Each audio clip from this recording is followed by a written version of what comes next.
মনত আছেনে আপোনাৰ আমেৰিকাৰ জীয়ৰী ৰেহেনাক? কেইবছৰমান পূৰ্বে পাপনৰ সৈতে গীত গাই মন মোহিছিল দৰ্শকৰ। পৰৱৰ্তী সময়ত ৰেহেনাৰ বিয়া হৈছিল যোৰহাটৰ এজন বাদ্যযন্ত্ৰী যুৱকৰ সৈতে। পিছে এতিয়া তেওঁ ক'ত, কেনে আছে? কেইবছৰমান পূৰ্বে অংগৰাগ পাপন মহন্তৰ সৈতে অসমৰ বিহু মঞ্চত গীত পৰিৱেশন কৰি সকলোৰে দৃষ্টি আকৰ্ষণ কৰিছিল আমেৰিকাৰ জীয়ৰী ৰেহেনাই। মঞ্চত অসমীয়া গীত গাই মনমুগ্ধ কৰিছিল হাজাৰ হাজাৰ দৰ্শকক। পৰৱৰ্তী সময়ত সেই ৰেহেনাৰ বিয়া হৈছিল যোৰহাটৰ এজন বাদ্যযন্ত্ৰী যুৱকৰ সৈতে।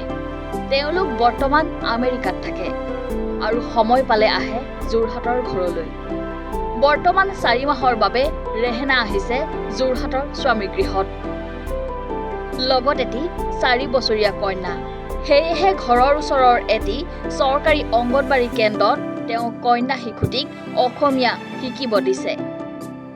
নৃত্য গীত আদিতো নিজেও ভাগ লৈছে। সুদূৰ আমেৰিকাত থাকিও অসমীয়া ভাষা আৰু গীতৰ প্ৰতি থকা ৰেহেনাৰ ভাল পোৱাই সকলোকে আনন্দিত কৰি তুলিছে।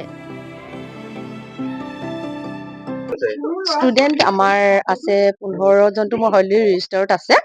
আগতে আছিলে বহুত, এতিয়া অলপ মানে আহে আৰু উপস্থিত থাকে আমাৰ প্ৰায় ল'ৰা ছোৱালী। হয়,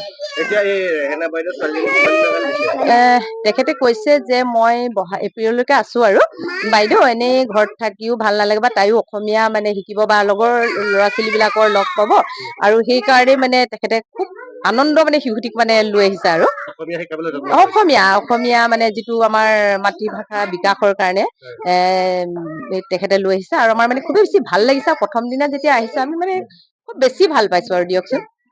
তেখেতে যেতিয়া ইমান মানে বিদেশত থাকিও যে অসমীয়া ভাষাটোৰ প্ৰতি ইমান গুৰুত্ব দি বা তেখেতেও নিজেও শিকি বা নিজৰ শিশুটিকো যে আগবঢ়াই লৈ গৈছে এইটো ক্ষেত্ৰত মানে খুবেই আৰু বিশেষকে অংগনবাড়ী কেন্দ্ৰটিলে লৈ অহাৰ কাৰণে আমি বেছি প্ৰথম দিনা তেখেতক মই খুবেই বেছি ধন্যবাদ জ্ঞাপন কৰিছো। মানে বাইদেউ আপুনি আমাৰ মাজত সোমাই পৰিছে মানে বিৰাট ভাল লাগিছে মানে এনেকে মই কৈছো আৰু তেখেতক।